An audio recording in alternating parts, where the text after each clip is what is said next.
I'll call the meeting to order.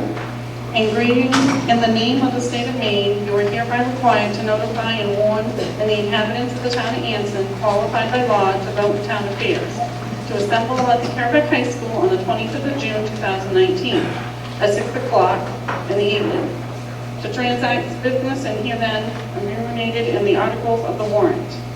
Article 1. I'll wait till everybody's checked in just because.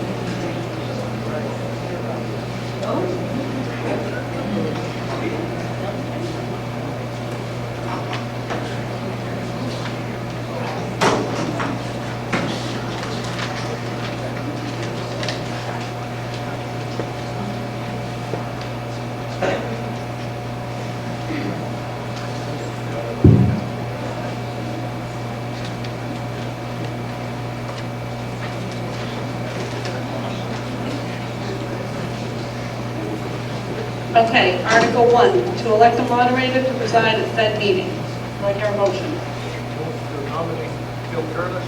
Second. All nominations cease. Are there any other nominations? Can I have a written ballot?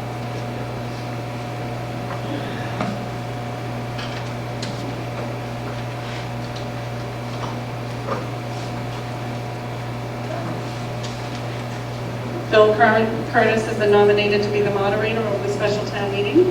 I will now swear Bill in. Can we get you to speak up? We can't hear you. Yes, I'll swear Bill in now.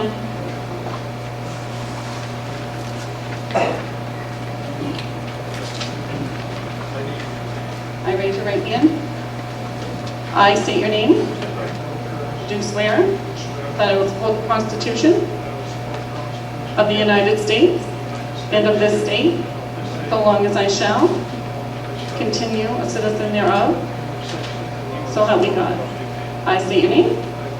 Do swear that I will faithfully discharge, to the best of my abilities, the duties incumbent on me as moderator, according to the Constitution and laws of the state. So help me God.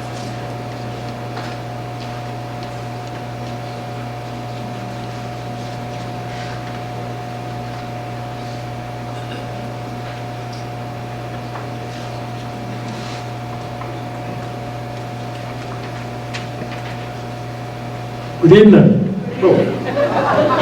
Everybody hear that? I can back down a little bit?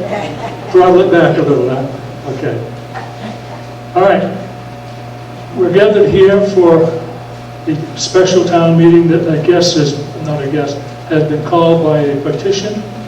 So there are three articles that we've got to work on, Article 2, 3, and 4.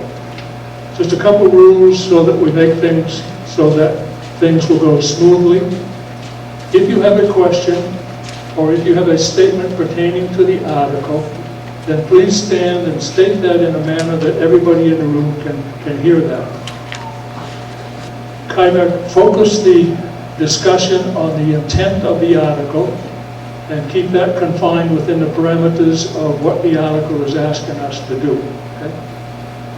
Before we get into the articles, I need a motion to allow any person who is not a resident of the town of Anson, who has information pertaining to Articles 2 through 4, be allowed to speak.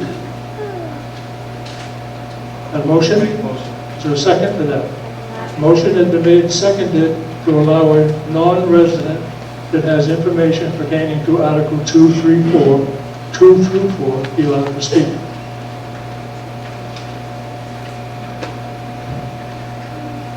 In order for that to pass, we need a 2/3 vote for that article. Everybody understand what you're voting on? So anybody who's not a resident will be allowed to speak on this article.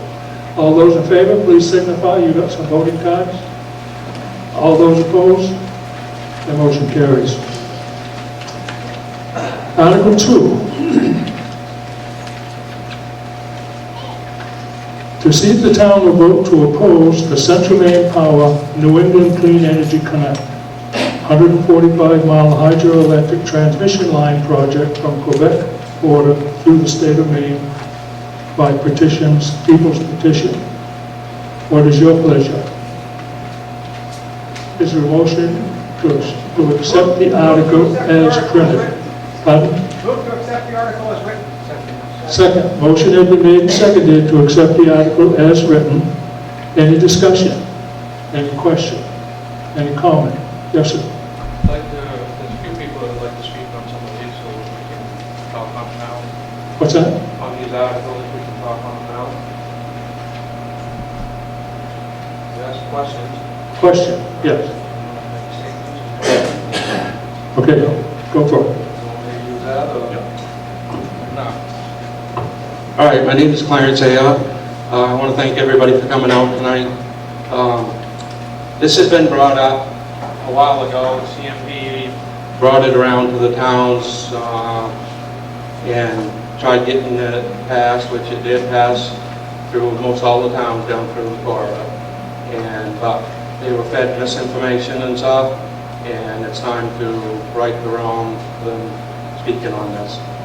So what I would like to add to this, and there's a few others here, that anybody that's got any questions can ask at any time. We have people here from, we've got a tax assessor here, we've got Nicholas Bennett from, we got Nicholas Bennett here from Natural Resources of Maine. We got Elizabeth Caruso, which is another select woman that has dealt with CMP's issues and stuff, and can correct you guys on any of these questions that you may have. So what I'd like to start out with is, other than thanking you for coming, CMP has been deceptive way.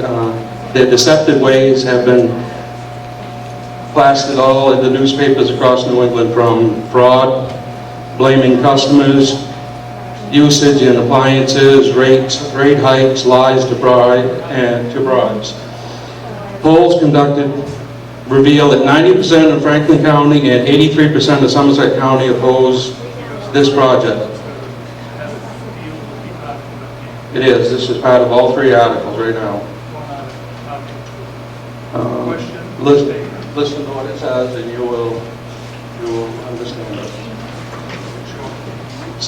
CMP Avangrid has proven to its customers all across Maine that they cannot provide our electrical needs without huge complications. We cannot trust CMP Avangrid. If CMP isn't available to adequately serve Maine ratepayers, then why should we grant them a $1 billion payout for the next 20 years? CMP Avangrid is a for-profit business, nothing more. By having lines of the magnitude run through Maine brings potential hazards like the fire in Paradise, California, disrupting wildlife habitats, warming streams and ponds. One big problem I see with the large-scale grid is all it would take is for a terrorist or a drone flying into things to shut down the whole New England that consists of Maine, New Hampshire, Vermont, Massachusetts, Connecticut, Rhode Island, and New York, if this goes into the New England grid, which they claim it's supposed to. We need to have a smaller grids, not bigger. So for a more localized issue, electromagnetic grid, the EMFs from the power and the constant noise from high voltage power lines scramble and interfere with your body's natural EMFs, causing symptoms of fatigue, anxiety, stress response, childhood cancers, and affect your DNA. Our kids' ball field is less than 30 to 40 feet from CMP's right-of-way out here, where they're proposing to put this corridor through. So but please consider all the issues before voting tonight, and let's stop this corridor. Thank you. Mr. Cotton. Any other question or comment in regards to Article 2? Let me just kind of set the parameters here. Article 2 is simply to see if the town will vote to oppose Central Maine Power New England Energy Connect. That's the intent. To ask you if you're going to vote to oppose or not to oppose. So try to keep your comments and your questions in that parameter if possible. Yes, ma'am. Clearly, want to know what oppose means. Oppose, you mean we are voting for it or are we voting against it? Is it a yes or a no? Simple as that. Yep. Is Yep. oppose yes or no in this article? Normally, I would have ruled this article out of order because it turns the article upside down. Where you've got to vote yes to mean no and no to be yes. Okay. Also, was passed out to you a yes and no written ballot. I think because of the issue here and the sensitivity of the issue here and the number of people, that unless there is a strong objection, I'm going to recommend that we vote with a written ballot. Now, that's not a secret ballot, but this is a written ballot, okay? Hearing no objections, that's the way we'll go. And as we get ready to vote, before we actually vote, when all the discussion is done, I'll come back and clarify what yes means and what no means, okay? Yes, sir. You know, we can stand here and talk all night long about this. It comes down to two things. We either accept what CMP says and trust them in their wonderful wisdom that they have never lied to us before, or we tell them to go pound sand. Which one you going to choose? It's simple. We don't need rocket science here. Any other question or comment? I want to be that guy. Yep. I'm going to go to residents first, then I'll come back to it. Yes, ma'am. Yes, sir. To support what Mr. Ayotte started off by saying, if you read the article about CMP in Sunday's newspaper, it was a carefully researched investigative report from the Portland Press Herald, and it detailed all of the problems with CMP. Their new billing system, they rushed into. When customers started complaining, they blamed the customers.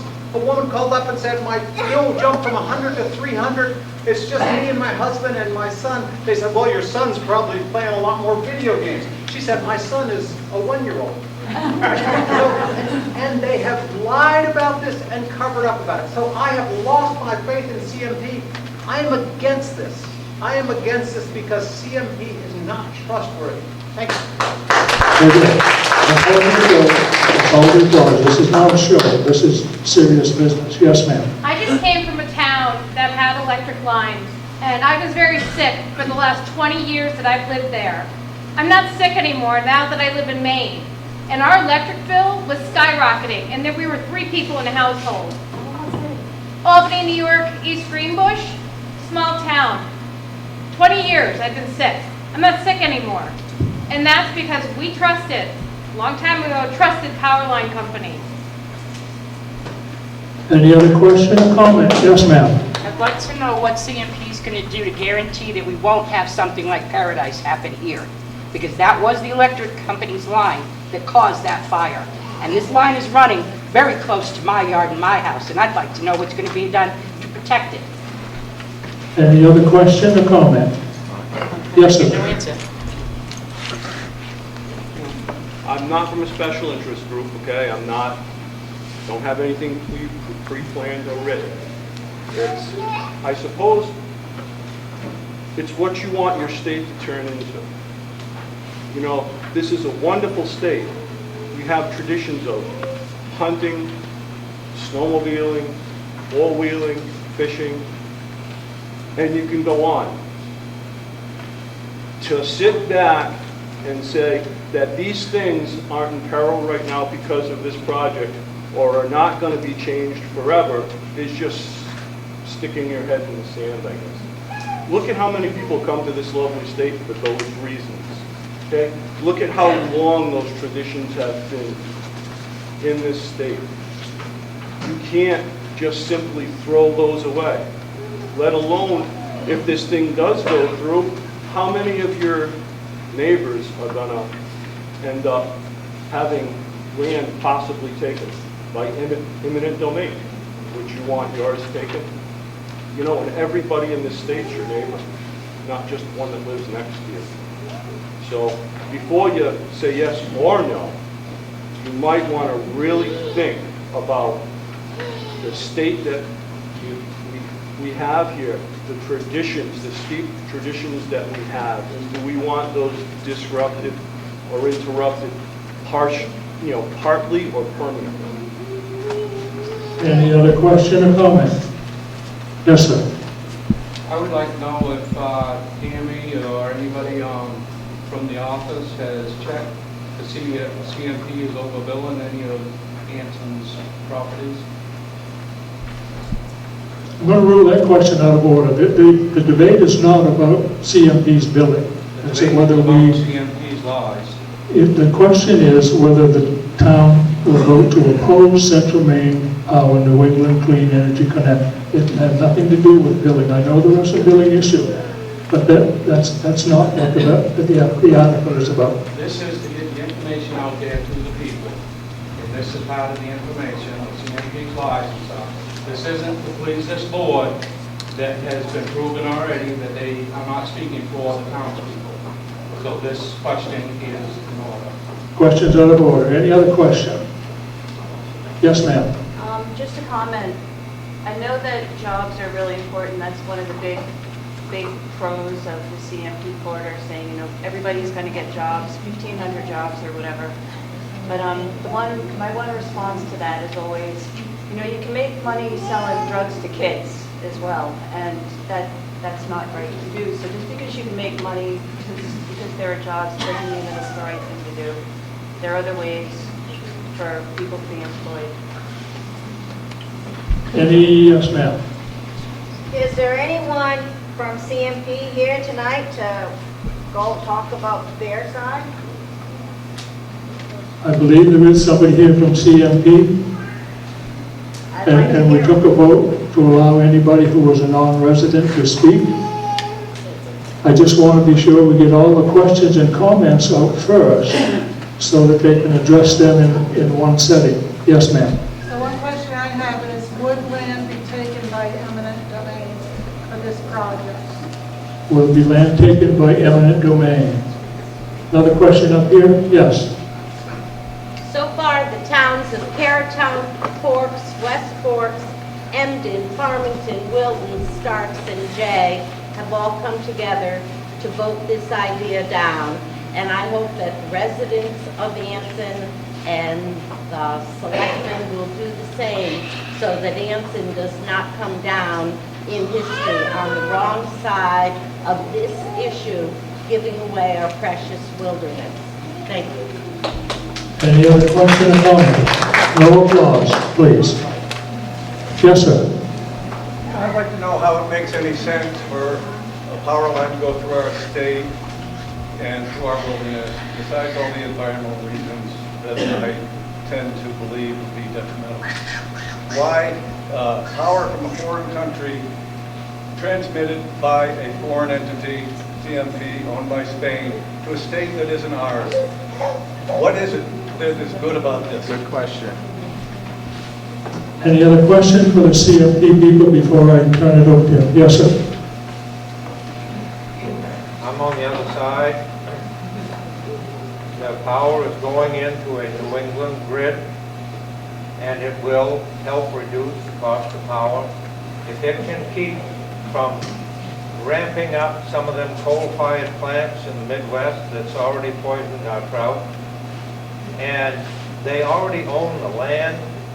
I'm sure that a lot of people in this room tonight would not like it if the town or somebody else told them that they couldn't use their land for what they wanted to. There is jobs, the tax money come into all the towns along the corridor. Those are all just plain facts. And Yes, CMP has certainly made some mistakes in the last year, but we still have to have power. And anybody in this room that goes out and builds a house doesn't go to CMP and say, what year can you give me electricity? When the house is done, they go and say, come hook me up. It's expected. And you have to have more power to do all that stuff. The snowmobilers, the four-wheelers, cross-country skiers, all use those power lines. I'm thinking. All of them. So, I for one, in favor. Any other question or comment? Yes, ma'am. I'd like to point out that if you actually paid attention to the flyers that you got about the jobs, the first one was like 3,500 jobs that are going to be made. So yeah, that sounded great. All these permanent jobs. But when I was listening to one of the CMP speakers talk about permanent jobs, 3 years. That's how long this project is going to last to be built. 3 years. Now, I don't know about you, but I don't call 3 years permanent. Also, the second flyer that they sent out was actually 1,600 jobs. It seems kind of weird that the first flyer is so much more than the second. Any other question or comment? Yes, ma'am. Just in response to the land issue, our counties do tell us already what we can do. I can't just go put a business on my land without getting approval from the town. Because ultimately, there are laws and there are articles, and we have all passed all of these. So no, we don't get the right to do whatever we want on our land. The second thing is, because I just went through this a year ago, CMP is already running 2 to 3 months behind in hooking up power. Any other question or comment before I turn it over to the CMP representative? Yes, ma'am. And by the way, if you're concerned about getting taxes from them, you might also, just be aware that even Amazon doesn't pay taxes. So just think the big companies don't pay taxes. Right. You won't get anything from them. Absolutely. Any other question or comment? Yes, sir. I would like to respond to what Billy had said, that CMP owns all the land down through. If they owned all the land, they wouldn't be asking to take land by eminent domain, which it is in the permitting process that they've asked for. Furthermore, if it's devaluing your property, you have a right to say something, which this line will be devaluing everybody's property down the road. And we got some tax assessor over there, it's out there, can speak to this, that it's probably a good time for even CMP that wants to be quiet about this and type away instead, could speak on some of these issues. Any other question for CMP? I'd like them to answer to what they have done for environmental impact study. I'd like them to answer to why we should trust them given what we know about the way they've been dealing with issues in the public. I think we all do want power that is less dependent on coal. But I also want to know what their projections for how much money they're going to make are. How much money will they make this year, 3 years from now, 10 years from now? What are their projections? Because they've done that. So Any other question or comment? Yes, sir. CMP has talked about the amount of cars taken off the road by putting this project through and bringing quote-unquote green energy to Massachusetts. But I want to know if they've also taken into account the 30 million acres that have been flooded to create these massive reservoirs, and how many vehicles have been put on the road by deforestation, and those folks come from Hydro-Quebec. So 30 million acres flooded equates to how many cars on the road to produce this power. Any other question or comment before CMP? Yes, sir. Along with what Steve just said about the deforestation and stuff, these mega dams that they're building up there creates methyl mercury, which is poisoning the diotoxins. Methyl mercury is coming from the plants and stuff rotting in the water. So that's heading downstream, which the diotoxins, the keep the plants, the plankton eats the diotoxins, the fish eat the plankton, the seals eat the plankton. It's poisoning the Native Americans up there, the Inuits and the Cree. They are getting cancer and stuff from this. This is far from green energy that they're saying is coming down to. Any other question or comment? Yes, ma'am. I'd like to also know if we go for the opposition of it, vote for that tonight, will CMP do it anyway? Any other question or comment? Yes, sir. If the state of Maine pulled all of our hydroelectric dams out, why are we letting CMP run a massive mega dam, hydroelectric dam through our state? Any other question or comment before I turn it over to, yes, sir. Paul Frederick, from Select Stocks. We did this a few weeks ago down Stocks, and it's kind of a repeat performance, I suspect. But more importantly, as a selectman of a small municipality, we look at the tax burden that individual families have in our town. And some of our people struggle to pay their real estate tax. We are one of the poorest areas in one of the poorest counties in one of the poorest states of the nation, Western Somerset County. And we, as municipal officers, have to take the interest of our local population into account. That's the local level. And yes, CMP does pay taxes. They pay a third of our taxes in the town of Stocks.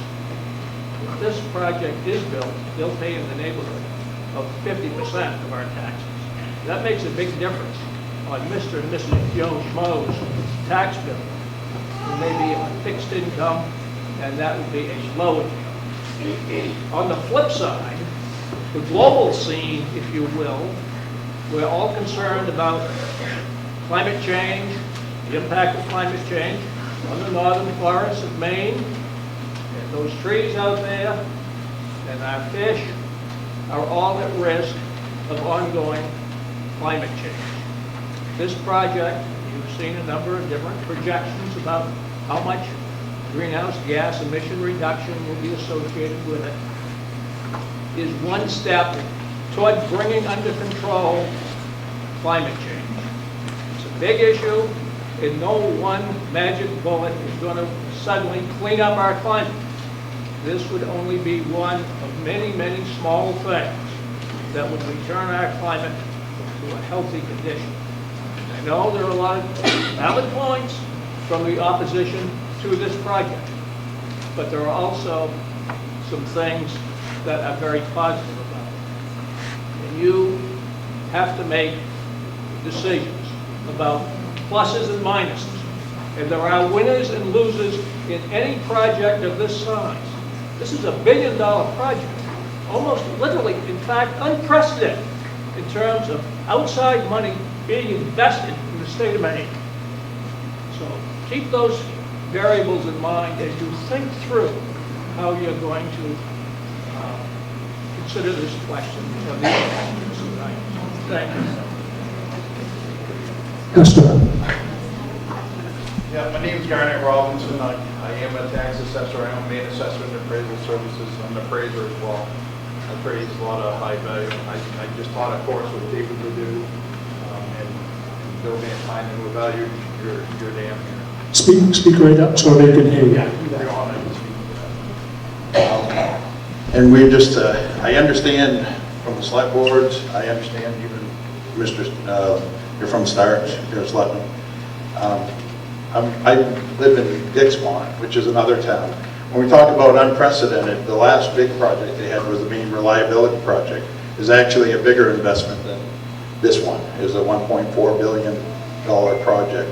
It was CMP was supposed to upgrade their lines to try to get power out for wind power and all the different power they wanted to upgrade, supposedly to be more reliable. I don't know that worked. I'm also on the planning board in Dixmont. In Dixmont, I brought actually the actual permit we had from Dixmont where we were promised, very similar to what you're being promised now. I'm also the assessor in West Forks and Caratunk. I urged my selectmen in those towns to become interveners so that they be part of the process, so that they, if there was, if these do go through, that we make sure that they get their fair amount. There is some value that will come through. But just to give you an idea what they promised Dixmont during the reliability project, here's the permit for, it's our zoning and site plan review permit. We had Mike Rogers come in and talk about state valuation, what we were going to be promised, what we would get for value. They promised us $24 million in value. 2015's project end, we got a report, your Title 36, 706. You're welcome to ask your assessor what that means, but it means you declare your values, and it has to be your just value, your market value.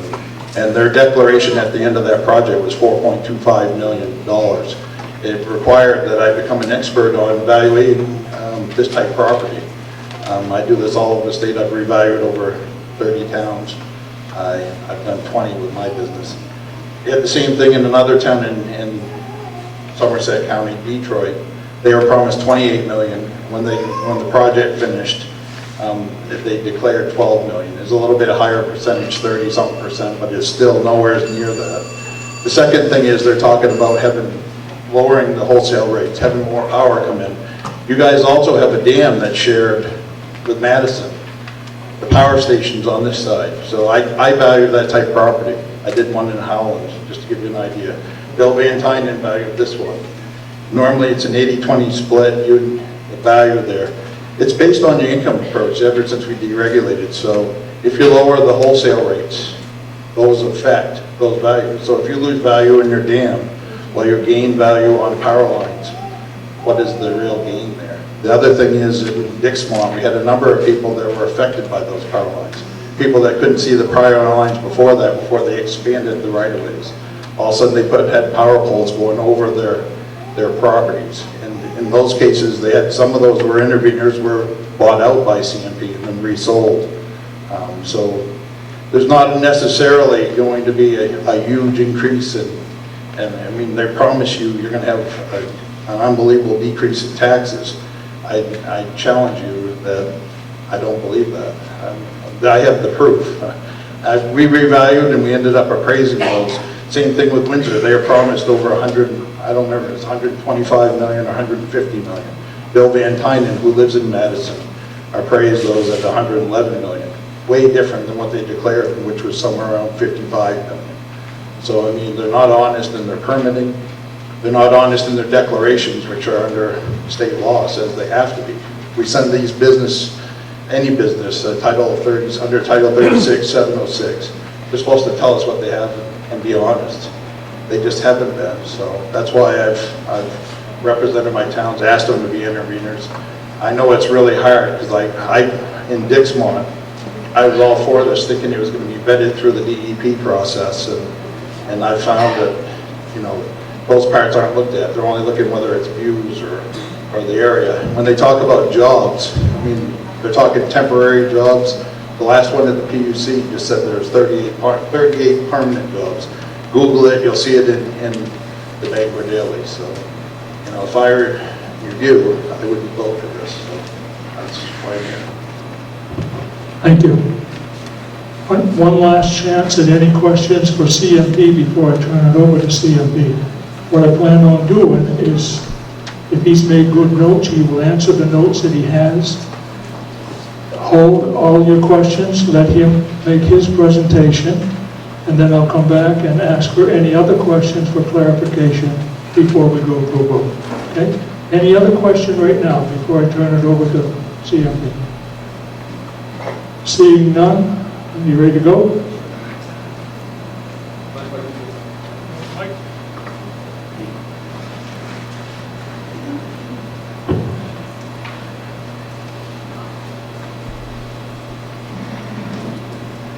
Good evening. My name is John Carroll. I'm Central Power, and I just appreciate the time and the opportunity to make a few comments and to try and respond to your questions. And I hope I've jotted them down with enough detail to answer them all. And I will try not to, though, take up too much of your time. I guess I might just go in the order they came. And I'll start with there was a question about how this might imperil some of the traditional uses in Maine, such as hunting, snowmobiling, and four-wheeling, and how this would affect the tourism industry. And I will say, I noticed that on the corridor, which is the corridor we would use adjacent to the school, there is a snowmobile trail sign. Our trails are a major component of the snowmobile system in Maine. We know, based on all the number of clubs, 120 clubs, that have permission to use our corridors, that they are a core element in that recreational industry. And the fact that we would be adding some additional corridor, we think, in fact, would be a benefit. But certainly, it is not going to be a detriment to the people who use those corridors today. Got plenty. On the question of the jobs, there are different numbers out there, and some people have, for some reason, found it very difficult to understand the differences. But there are 3 different numbers, each of which is valid. This is a project that will occur over 6 years. And in the analysis of the impact this project would have on the Maine economy, there were 2 analyses, one done by the University of Southern Maine and one done by the London Economics Institute on behalf of the PUC.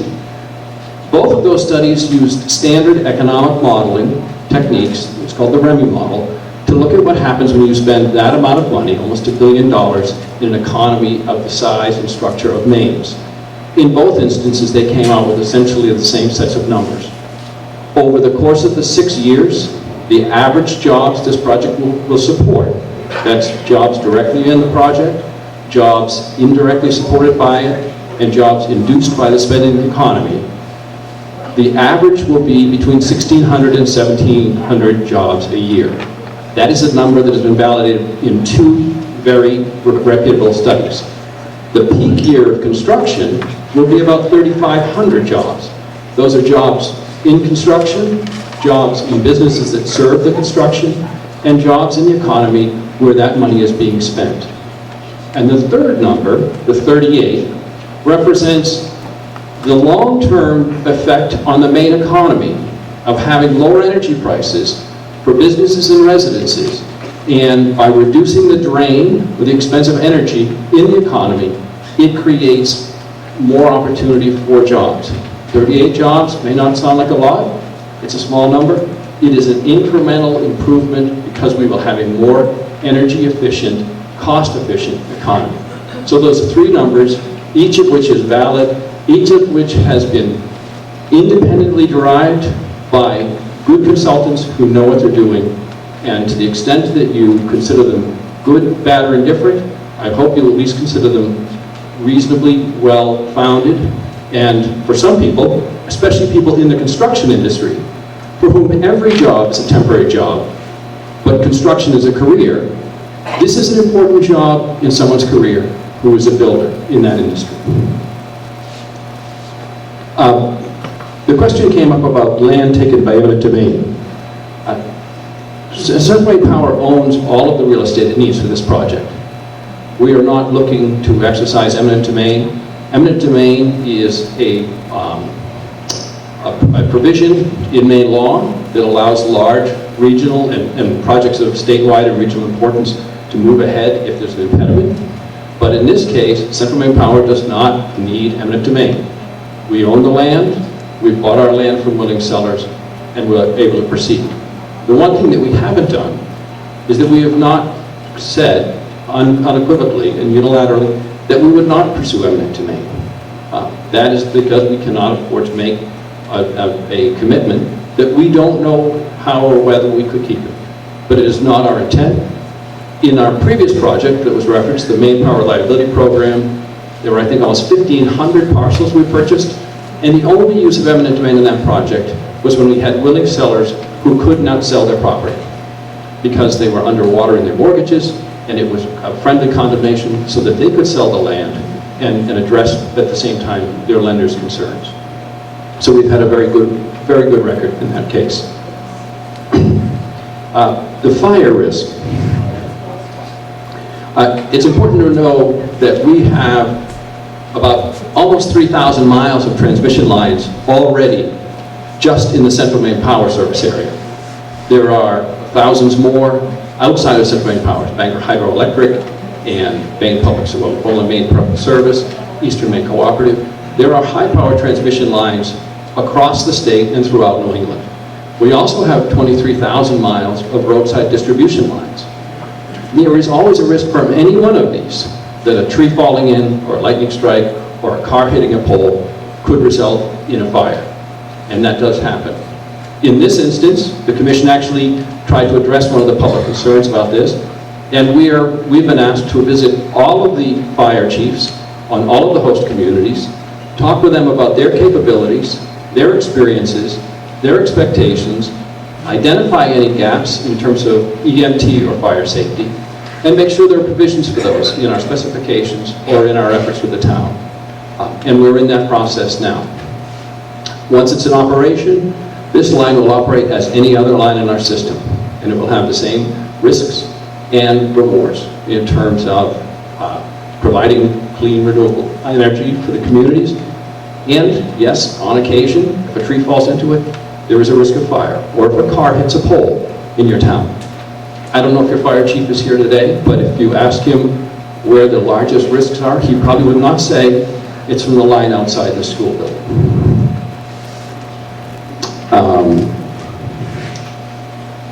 The idea that CMP won't pay taxes, I don't know what percent of the taxes we pay in this town, but CMP certainly does pay property taxes on every transmission structure, on every distribution structure, on every nut and bolt and foot of wire. We are the largest taxpayer in many of the communities we serve, and it's really important to understand that CMP doesn't decide how much it will pay in taxes. As was pointed out, there are state laws as to how you value this property and how you tax it. And CMP doesn't get to decide that. The town has provisions for contesting any questions of valuation. There are state policies as to how those should be addressed, and CMP will pay its taxes as it always has and as it always will.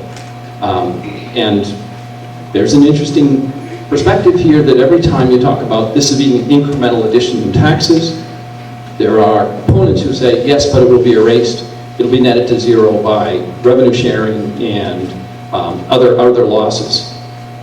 It's interesting that that's not generally the case when towns are pursuing economic development. They're looking to build their tax base. This would be an addition to your tax base of one degree or another. It's about a $22 million investment. At 100% valuation, that would be about a little over $400,000 a year. Sometimes the state would apply a depreciated value that they hold level over a period of, say, 25 years, so the tax revenues are equalized as opposed to descending each year with depreciation. But surely the company pays taxes today and will pay taxes on this investment as well.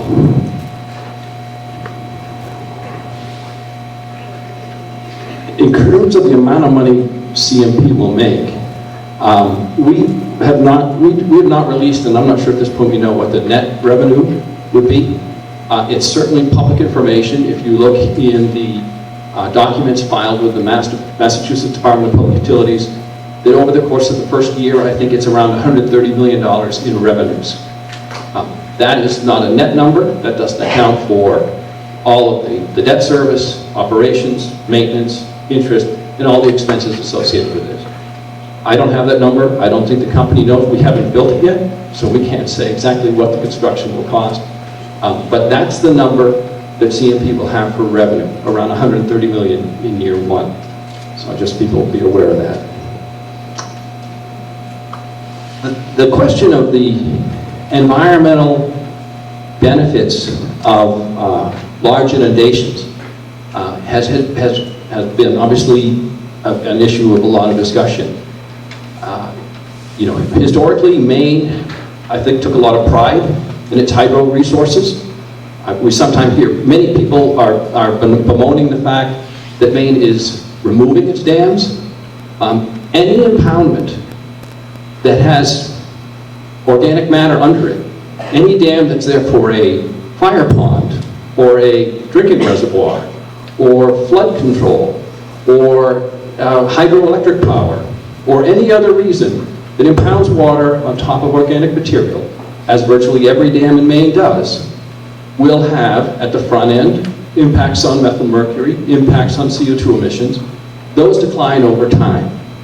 But hydro dams, by their nature, are very long-lived assets, 100+ years. As we look out and say, what will we need and have in 100+ years, this will be a carbon neutral or carbon-free resource that will extend decades and decades and decades beyond those initial years of emissions. As we think about what solutions New England and the US is going to need for energy as we decarbonize and cut back on natural gas and oil and coal and heating oil and gasoline, we will need large non-carbon resources.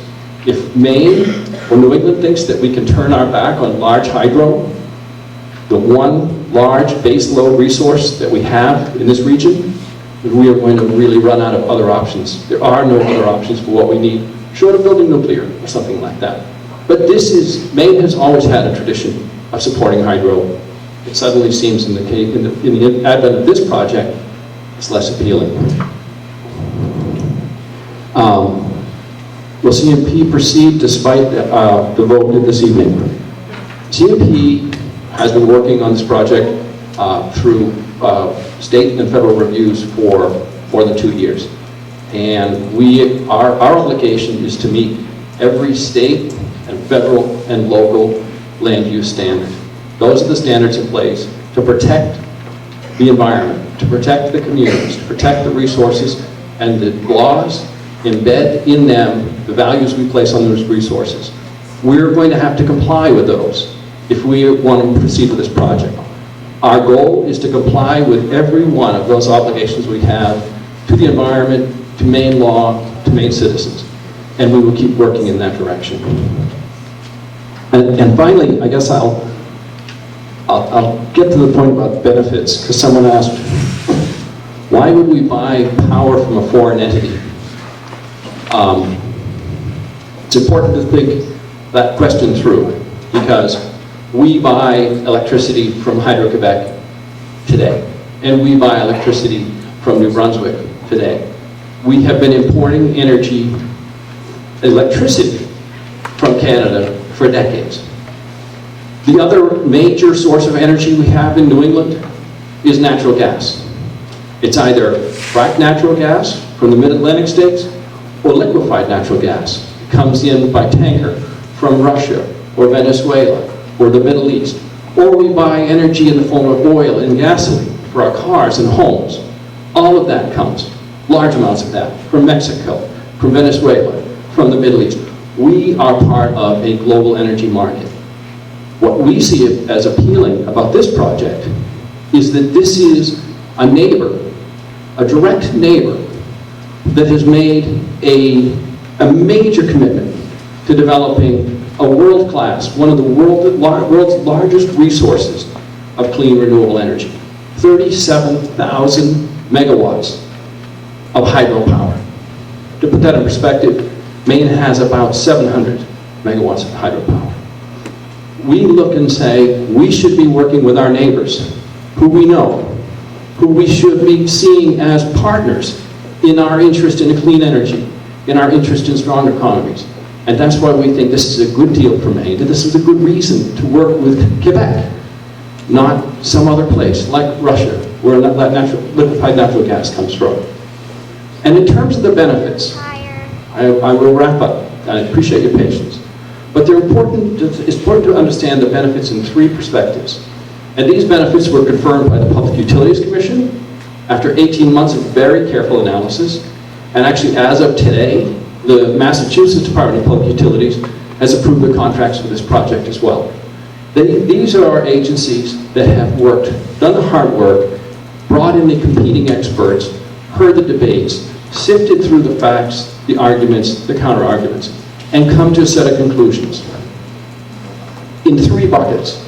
The first conclusion is the reason to do this project, the purpose behind it, is met. This project will change the future price of electricity throughout New England, to one degree or another, for the next 20 years. The commission in Massachusetts, the commission in Maine, all three analysts in Maine who looked at this said the same thing. This will save consumers money every year, every hour, every day for the next 20 years. This will also reduce emissions related to electricity generation. Somewhere between 3.0 and 3.6 million metric tons a year, every year for the next 20 years. There is no other initiative in Maine that comes close to that. And these are what they have concluded. They also concluded that as our region watches the retirement of our other plants and shifts increasingly toward natural gas now represents well over 50% of our energy supply for electricity. We are perilously close to overdependence on a single, unreliable resource. This gives all of New England, including everyone in Maine, a more reliable, more secure baseload energy resource, putting us on a better path for the future. So that's why you do the project. And it is lower prices, cleaner environment, and energy security. In addition to that, there are project development benefits. And those fall to Maine, particularly because we're building it here. As we mentioned, jobs, real jobs in construction. There will be taxes, real taxes paid to the host communities. There will be a stronger economy in Maine. That means stronger economy for businesses, for homes. The third bucket, the third set of benefits, has to do with an agreement that CMP made and Hydro-Quebec made with the Public Utilities Commission and all the parties who were involved in that case, which included our governor's office, the Office of the Public Advocate, the Industrial Energy Consumers Group, the groups, environmental groups as well. And that provides an extra $258 million that will go to targeted groups of customers. It will go to all customers. It will go to targeted technologies to move Maine forward in terms of electric vehicles and heat pumps. So that $258 million is a totally separate piece. So the purpose of the project has been sustained. The benefits of the development have been proven. And there's an additional set of benefits associated with the agreement. And so I appreciate your time. I hope I've answered all your questions, and I'm certainly willing to answer more if people have, if they'll indulge me. Thank you, sir. Any other question that has not already been answered by CMP that is relevant to Article 2? Yes, ma'am. I have a question. I'm not a CMP customer. I do have electricity. What is CMP going to help me? Because I'm not one of their targeted consumers that will get better energy. How does that help me? Who do I first Okay. I'm going to take a few questions, and then we'll turn it back over to him to wrap it up. Right over here. Yes, sir.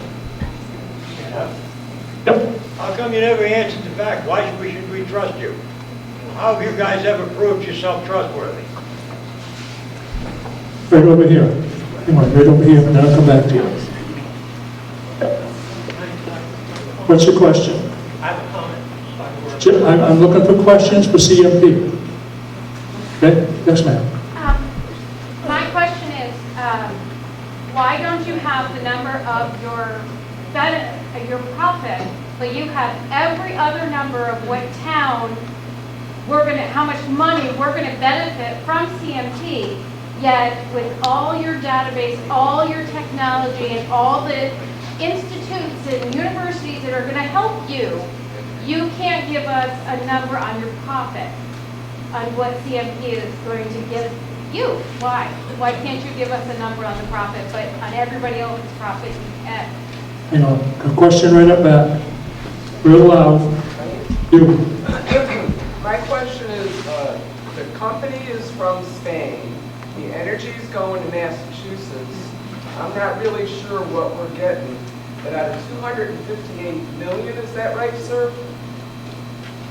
Just ask the question. We'll give him a chance to respond to that. Is it 258 million monies that will be used for purposes such as research? Question right here. My understanding is that this corridor basically built in Massachusetts. my question is, how much electricity is Massachusetts getting off this grid versus Maine? Question? Can I just finish the question? I'm going to guess that out of the 258 million, when I was at the University of Maine in Farmington, I asked the question, is it not possible for CMP to have just a tad worth of goodwill and perhaps do an economic feasibility study on the possibility of an industrialized hemp processing facility in Maine to develop alternative energy that we could use in Maine? Is that possible? Question right here, the young lady, right there. You're talking about all of this, you know, profits and all this you guys are getting. We're losing land, we're losing wildlife, we're losing scenic views, we're going to lose a lot of vacationers coming up here because you want to ruin all this land and give Maine nothing except for 20 years. This is going to be a lifetime for Maine. And you're talking 20 years we benefit? Possibly? Which I'd like to see it because all my CMT bill is go up, up, up. I've never seen anything So from you guys. ma'am, what is your question? What are you exactly, tell us what we are going to benefit for life. We shouldn't have a 20-year, no, don't cut me off. No, I'll shut you off, I'm just looking at her. Yeah. This is a lifetime damage you are doing to the state of Maine. And we benefit very, very little from it. And I want to know from you, now, tell me what we are going to benefit for life, not just 20 years.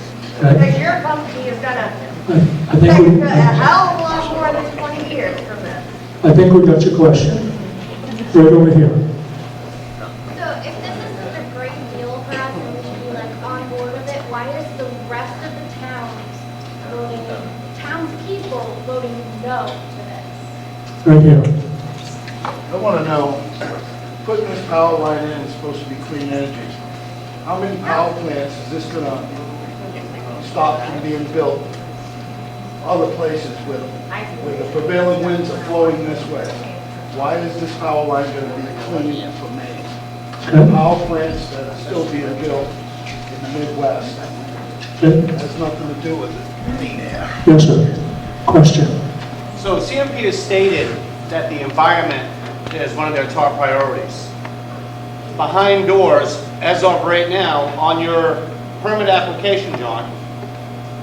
Question to the chair. Yeah, directly to him. He's going to have a chance to answer. What is your question? In their permit, in CMP's permit, they are required to remove the roads after they build the infrastructure. And they get the power line built. Why is the Governor Janet Mills lobbying the DEP to leave the road in? What is the second phase and intention? Any other question? Yes, sir. Thank you. We have several biomass burning facilities in Maine now. How will this affect them? They have a lot of jobs, and I'm just wondering if and how they will be affected. Thank you.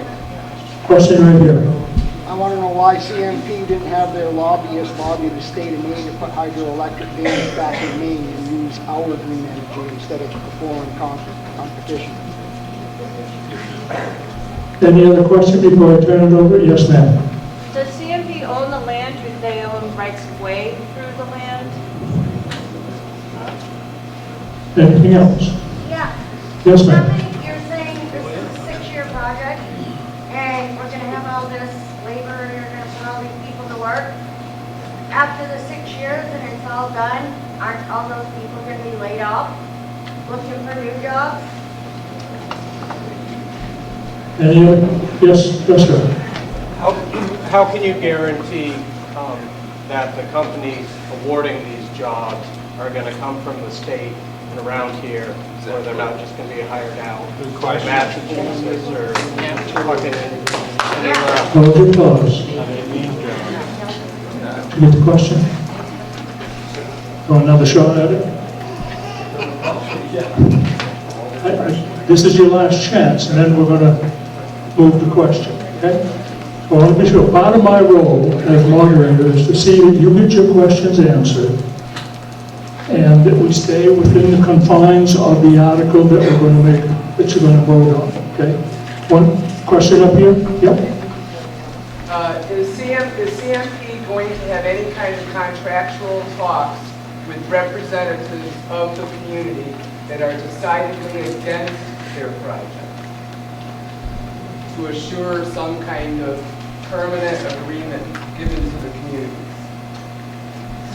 such as job security, union jobs, benefits, rights to the environment, protection for animals? Will any of those be negotiable, since it's clear that the governor and CMP are going to go ahead with this? Right here, sir. Yep. Mr. Moderator, accepted for the gentleman from CMP to answer the questions. I move the question. Motion is there a second to that motion? Motion has been made and seconded to move the question. I'm going to ask you a question. Do you want to move the question after he addresses those?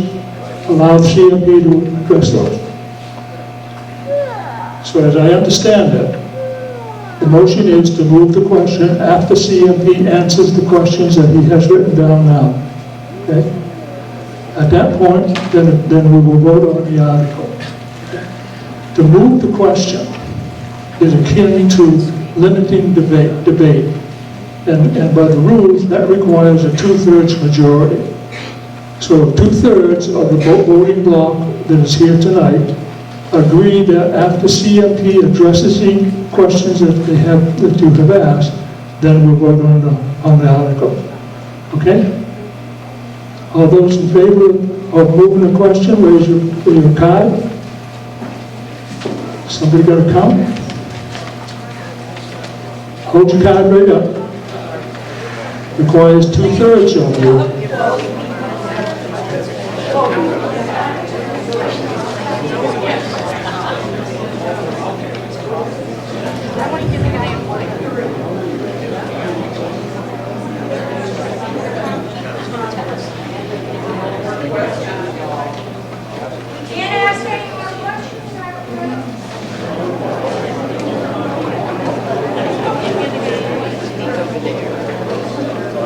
Can we hear what he has to say? I want to hear the guy over there that wants to speak. He was told to wait till after CMP, and if we do this, he can't speak. Yeah, he needs to speak. That's not correct. The guy in white who wanted to speak, when CMP wanted to speak, he had a statement he wanted to say. Objection. We said we couldn't Objection. do Don't you it. make a motion to move the question? There is But you didn't ask any no discussion on the motion. There's no, You didn't ask not on any the motion. discussion on the motion. The motion is not debatable. It's already voted. Order in the court. We're getting a count. Okay?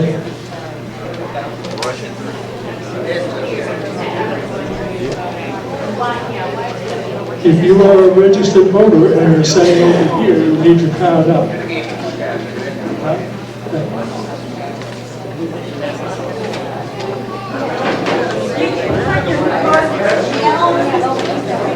Hands down.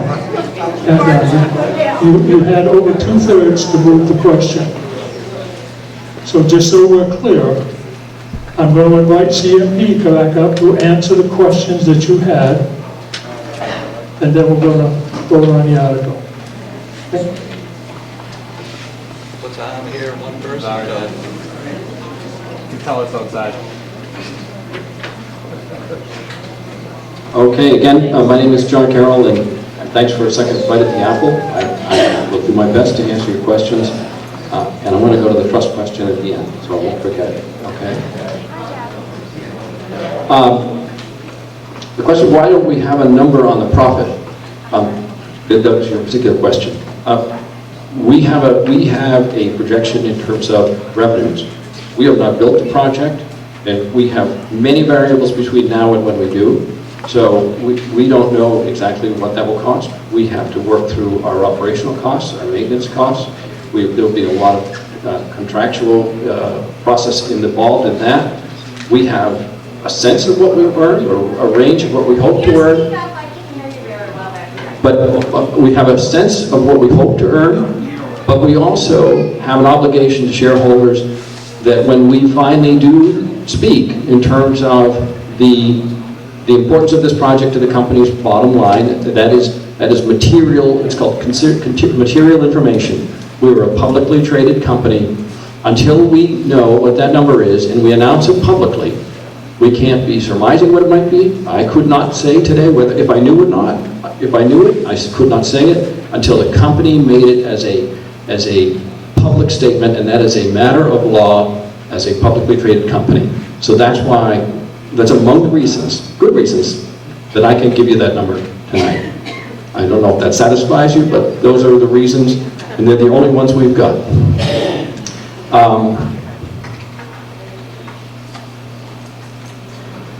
The next question, what is Maine getting? I don't want to belabor, I did speak to 3 different buckets. Maine is getting cleaner air, lower energy prices, we're getting jobs, we're getting taxes, we're getting energy security. We are, and we are getting a stronger economy. They may not be enough for you, but that's what the regulators in Maine have said. That is a compelling case, and they have concluded that. The $258 million is on top of the project benefits. It is on top of the development benefits. And those benefits were seen as compelling to our regulators and to all the parties who spent a year and a half looking at this project, looking at what it meant for Maine, looking at what it meant for the region. I won't go, I'm not going to go back through it all again because I don't want to test your patience any more than I have.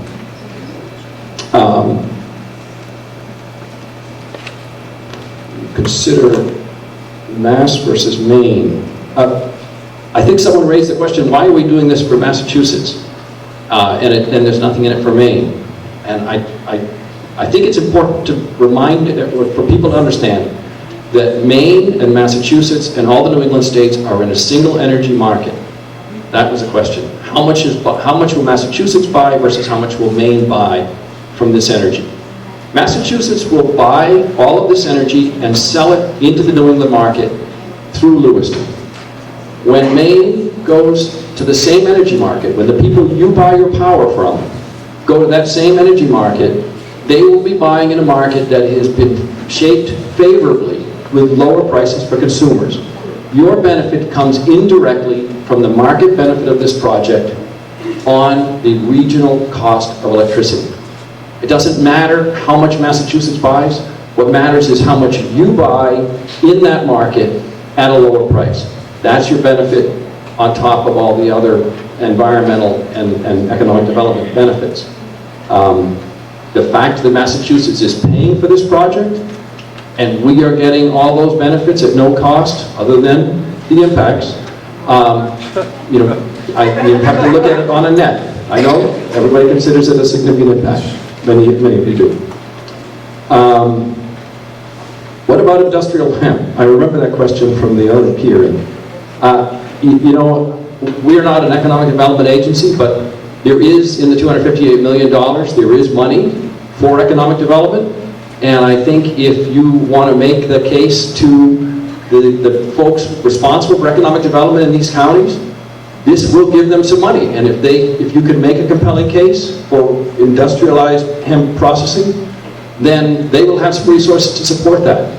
But that's not something, as a business, I don't think it's something we can do, and I'm not sure it's something we should do in terms of being involved in that business. We're an electric utility distributor.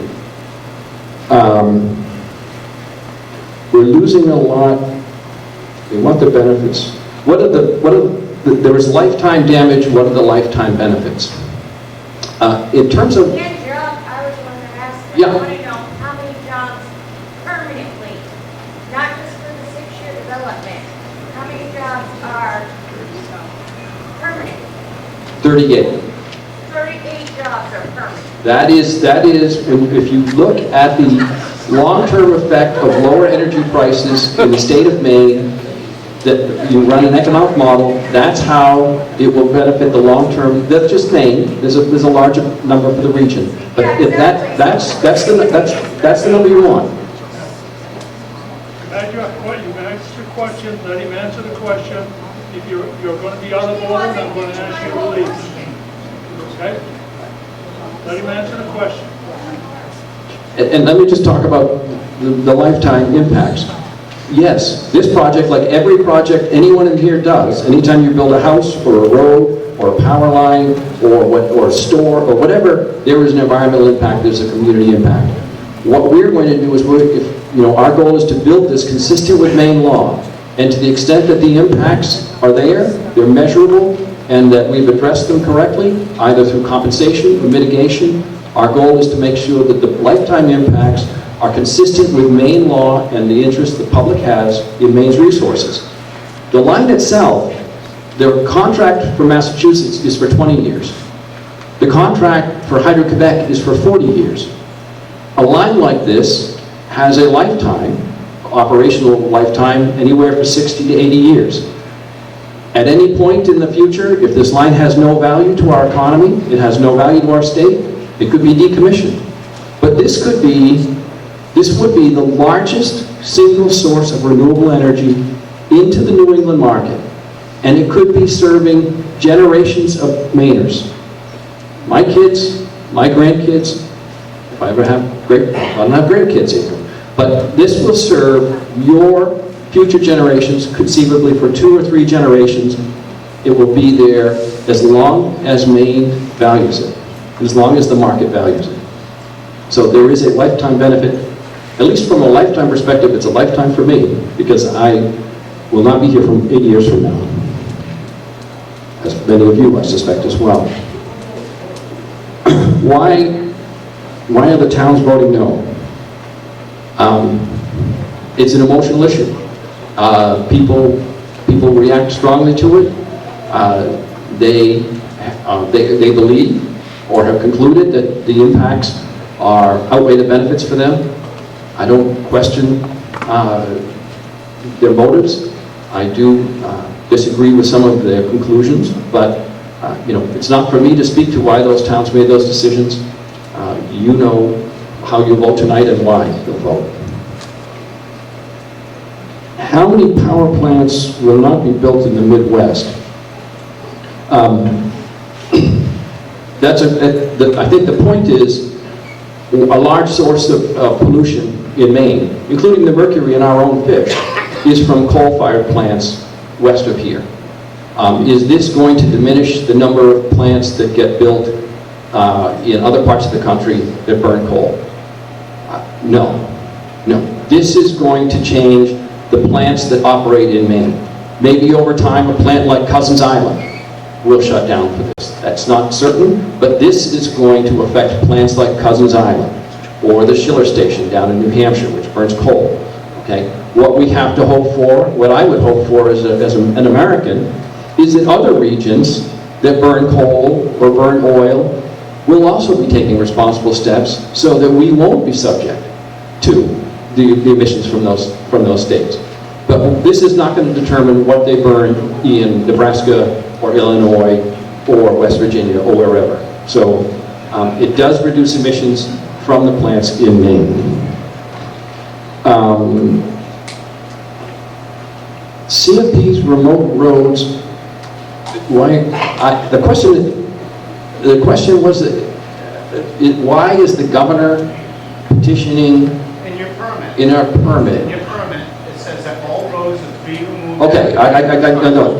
Okay, and that's consistent. In other words, most of our road work, much of what we do in terms of an impact on the environment is temporary. To get in and out of a corridor, we'll put down miles and miles and miles of mat roads. And when we're done, we pull those up and we revegetate any open soils to control erosion and also, frankly, to discourage heavy traffic on those corridors because that becomes an environmental problem. I have no idea. I don't know anything about the governor's interest in us leaving those roads there. I've never heard that, and I don't know if you have some evidence or statement, but I don't. So I couldn't explain what her interest is. I can't speak for her, but it's a brand new issue to me. And so I won't say any more than that. Our obligation to the DEP is to minimize our long-term impact on the environment. And that means temporary roads, temporary disturbances that are removed and restored. And that's consistent with Maine law. How will this affect other plants in Maine? The Public Utilities Commission looked very closely how this project would affect existing plants in Maine, whether they're wind or solar or biomass or oil. And they also looked very closely at how this would affect the future potential for generation in Maine. And the Commission concluded that this project will not affect those marginal plants, those biomass plants. They make their money on capacity, they make very little money on energy. This is not going to affect them negatively. That was the Public Utilities Commission decision. They also concluded that the investment CMP is making in the AC system, which is the alternating current system, roughly $200 million in upgrades, will support additional development in Maine of large renewables. If Maine wants to see more large wind in western Maine, or in northern Maine, or in offshore wind, the investments that CMP is making will enhance the grid capacity for those. That was what the Commission decided. This is good for Maine's renewable industry, it's good for Maine's energy industry. And does CMP own the lands of right-of-way?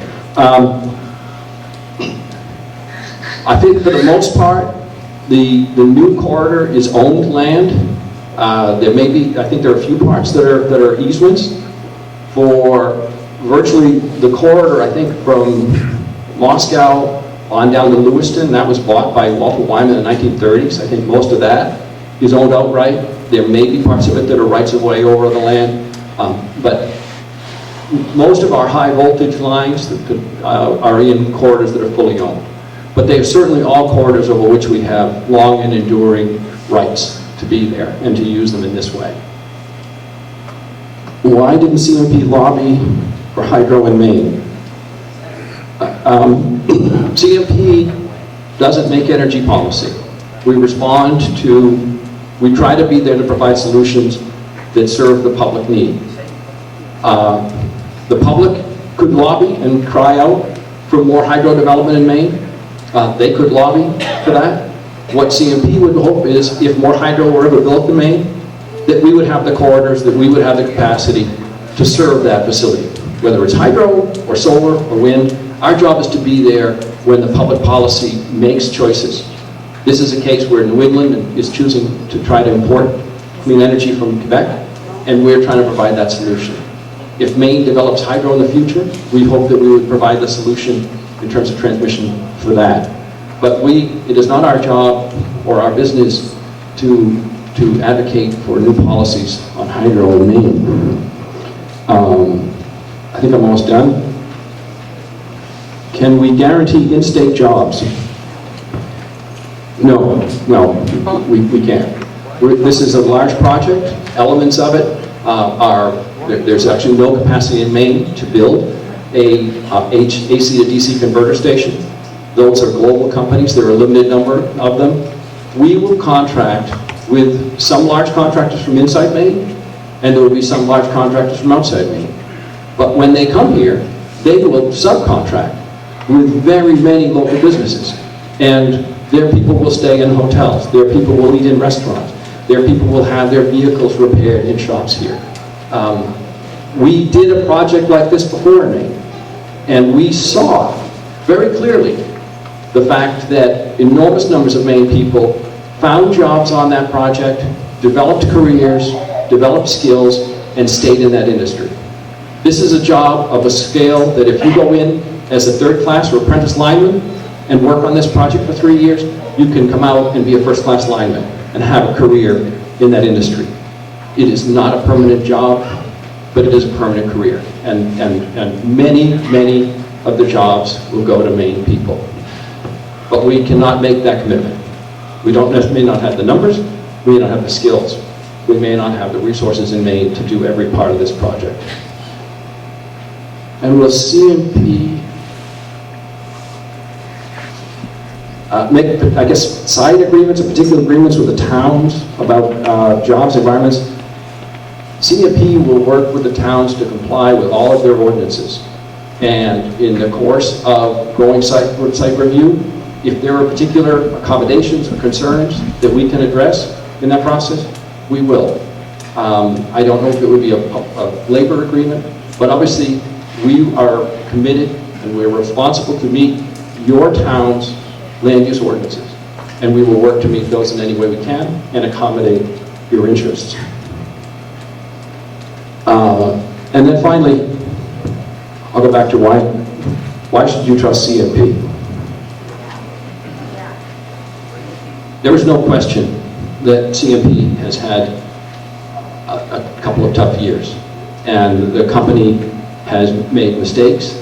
It undertook a large and complex project, which was the billing system, and in the course of it, it came up short, and we have acknowledged those mistakes, and I think we've acknowledged our response to those mistakes was flawed as well.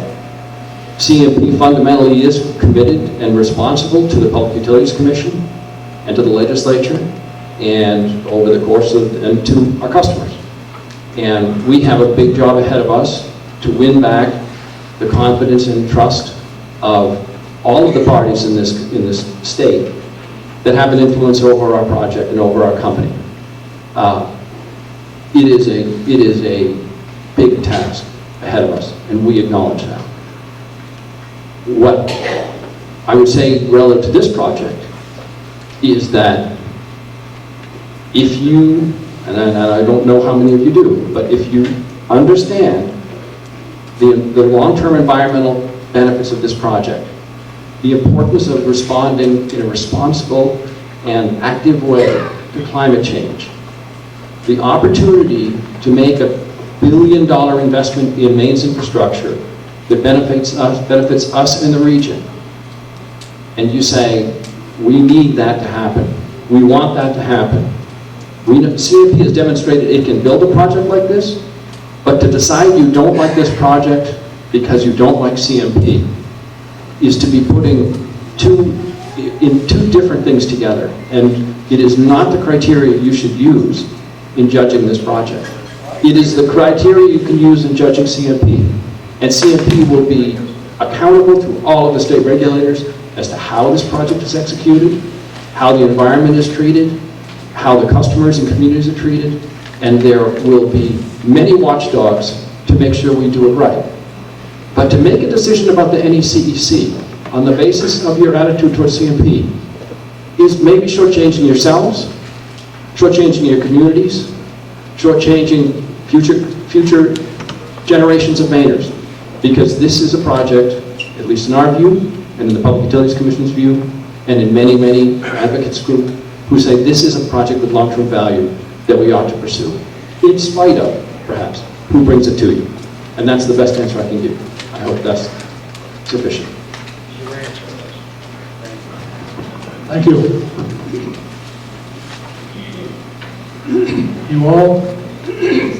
You all should have in your possession a yes or no ballot. If you don't have one, still time to check in. If you don't have one, if you're a registered voter in the town of Anson, and you don't have one of these ballots, check with the ladies right over here, and they'll get you one. Okay, the motion has been made and seconded to see if the town will vote to oppose Central Maine Power New England Clean Energy Connect 145-mile hydroelectric transmission line project from Quebec border through the state of Maine by a people's petition. If you are in favor of the motion to oppose, you will vote yes. If you're opposed to the motion, if you're opposed to the motion to oppose the motion, you will vote no. Okay. This is why I like to have them turn it upside down, but that's okay. If you're opposed, if you're in favor of the motion, as it is, that's to oppose CMP Corridor Line, you will vote yes. If you're opposed to the motion to oppose CMP corridor line, you vote no. So what do we do? Well, if we want the corridor line, is it yes or no? If we don't. Do not let's want- put You don't want everybody to vote in this yes. one. We have... You're voting we are yes to voting at this oppose. time. Yes to oppose. Okay. Any question on your voting? Yes, ma'am. This was written this way because this is the petition and the way we received the petition. This is why it said oppose. The municipality did not write it this way. This is how the legal petition was addressed to the town. We did not write this petition. This is how it was written. So if you are opposed to it, you would vote yes. If you want it to go through, you would vote no. Check your ballots. Ballot box is right up there on the table. Put it in. We're going to count.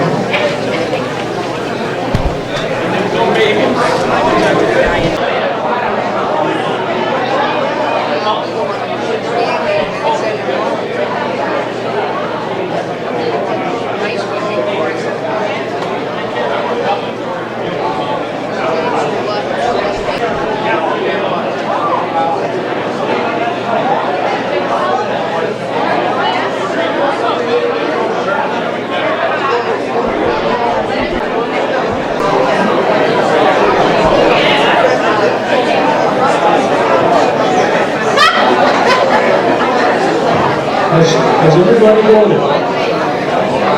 Has everybody voted who wants to vote? The voting is closed. While the ladies are counting the votes, Mr. Lyons. Moderator, I move that we take up Article 4 out of order and dispense that article while the vote is being counted. Article 3 is mine to tally on the vote.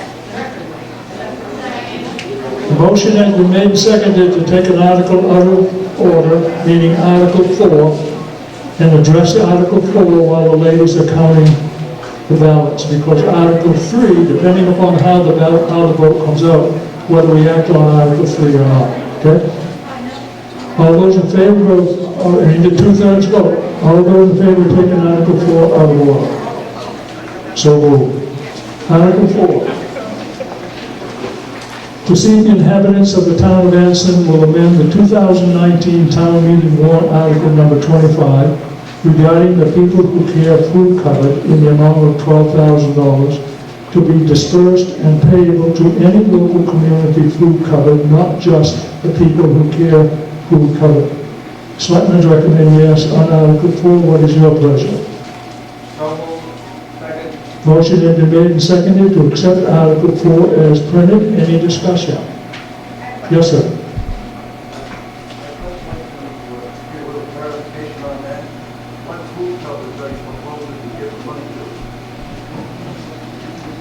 They're actually not going to propose to give the money to any other food cupboard, but because when there was an event that went on and the food cupboard closed for a day, we were not going to be able to pay the food cupboard. It's a specific article said people who cares food cupboard. This isn't about that they're not going to get a check. This isn't about any of that. You'll see next year's warrant article is going to go to any local food cupboard, because if there's any problem and it, say it closed next year for some godforsaken reason, I would hope it didn't, but if it did, we would not legally be able to cut the check, because that's how the townspeople voted on that warrant article. So this is just to clear that up in case something happens. No, your board of selectmen approved the warrants. This check would not just be cut to anybody. It's still going to the people who cares. Any other questions? Because like I, Next year you're changing it, we've already voted to put it in the Madison food cupboard, which is now reopened. correct, Yes, so I don't understand why we're even. because one of the board of selectmen made a motion and asked me to put it on the special town meeting. You're telling us that it won't go anywhere else, so why would we even need to vote? That is up to you guys to vote. If If another food that entitled to money? No, the board oversees where it's being paid. We've already received a bill for the people's food covered. We will be sending them a check for the people's food covered. There's a certain amount that goes to them. There will be no other monies issued to anyone. If you guys do not want this to go through, you do not need to vote that way. I will say you were going to have an issue though if something happened and you were not going to be able to cut it for that person. So we will be changing it from here on out. You're right. If you do not want to change it this year, you do not have to. That's up to the voting people. Well, I just want to clarify, so if someone looks at this, the people who care, who might not know this, it might close, and there's money for a food cover. Well, I assume that this is there, so if another food cover open to take the place of the food care, would be able to give the money to that food cover. Correct, because if the name changed or anything, you would not be able to cut that check to another. Take care of the contingency that there might be. Correct. No people who care food cover, but another food cover who would want the support. Correct. But that's to take care of this problem because they were something else. Correct. And you do have a small food cover in the town of Anson also. You do. And they were getting many phone calls when this happened. And we were not going to be able to do anything at that time. So that's all of this is about. It's not anything other than that. Yes, so are you at all sponsoring the food cover in Anson at this time? This is the one that our Anson residents go with. Yes. Are you sponsoring the town, the town, by in the town of Anson as a church? Do you sponsor that? No, we don't. And why doesn't it fall under local community food cover? Because it is our local food cover too. Because the way the warrant article was written at town meeting, it was for the people who cares food cover. You guys have the right at any town meeting to disperse the money. If you guys tell a board of selectmen you want to do something different next year, you have the right to do so. I don't, you know, have sponsored that for myself, but,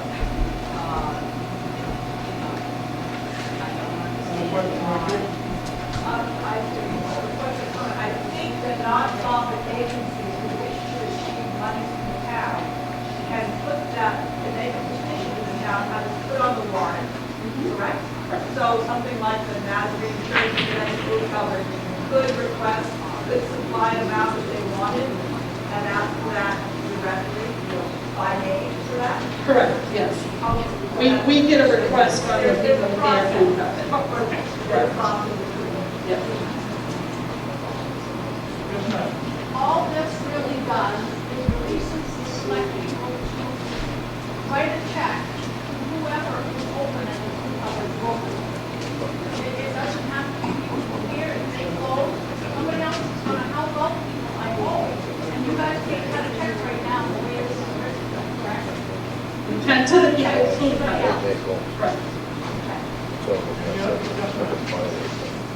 So what you're saying is, you are, the town, cutting a check to the people who care food cover this year, right? They're not here to say that they are getting their $12,000. Yes. Okay, so, you are gonna cut a check for people who care food cover. Okay, and this is not for years in the future, we will be rewritten the next time. No, it doesn't have to be. Any other questions? Hi, my name is Sarah. I'm with the Good Shepherd Food Bank. My name is Sarah. I'm with the Good Shepherd Food Bank. So if you make these funds liquid to local community food pantries, you don't have another food pantry within 40 miles that serves residents of Emden, Madison, Anson, North Anson, all of the residents that Madison is currently serving. You don't have another pantry that will serve those residents. So how will you make those funds liquid to anyone else if they're actually not going to be serving the residents? We only cut a check for the Anson residents. We don't do it for any other towns. And so when there was an issue that happened when they were closing, and I believe they were closed for a day. That's correct. But there was issues saying that they were going to be closed. They were even saying if they were going to reopen, it was going to have to be under a different name, and so on and so So on. that's not valid. I can attest to that. It's not valid. So People Who Care has their own 501c3, which is a tax exemption. So even if they close in their building and they reopen in another building, they should still be eligible for that $12,000 of funding because they will continue to serve the residents. If you make those funds liquid to any local community food pantry, you cannot guarantee that the current residents that are being served will continue to be served because of the stipulations on geographical restrictions that other food pantries hold. I don't believe you were at the meeting that I was at with Mr. Curtis and what we were told, but we were told specific details, and that is where the Board of Selectmen made a recommendation. They asked me to put it on the special town meeting, so we did so, and it's up for you guys to vote for it. Any other question under Article 4? Steve, none? I sent you ready to vote. Motion has been made and seconded to accept Article 4 as printed. Seeing no other question, all those in favor, please signify. Those opposed, the motion carries. We have a count on Article 2. Yes, 98, 12, no. So you have voted to oppose Central Maine Power New England Clean Energy. Now we need to take up Article 3. Article 3, to see if the town will vote to authorize the selectmen to submit a letter of opposition to Central Maine Power, New England Clean Energy Connect, Maine Public Utilities Commission, Maine Department of Environmental Protection, and Maine Land Use Planning Commission on behalf of the inhabitants of the town of Anson, in the event that Article 2 is passed with a yes vote, which it has, according to the people's petition. What's your pleasure under Article 3? Motion seconded to accept Article 3 as printed. Any questions? Yes, ma'am.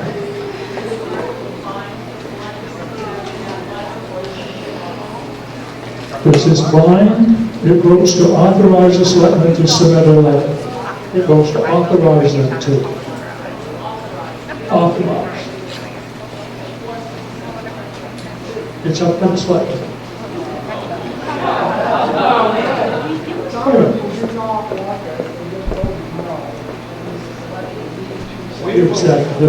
The message has been sent real clear to your elected officials, the selectmen. We will send a letter. The letter will be sent for the results of this meeting. Yes, sir.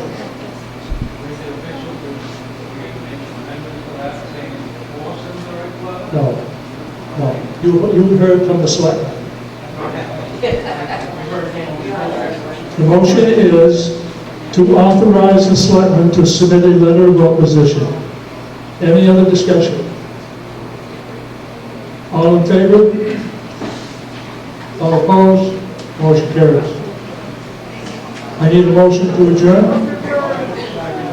Motion made to adjourn. Second. All those in favor? Get up. Go get some fresh air. Thank you for a good meeting.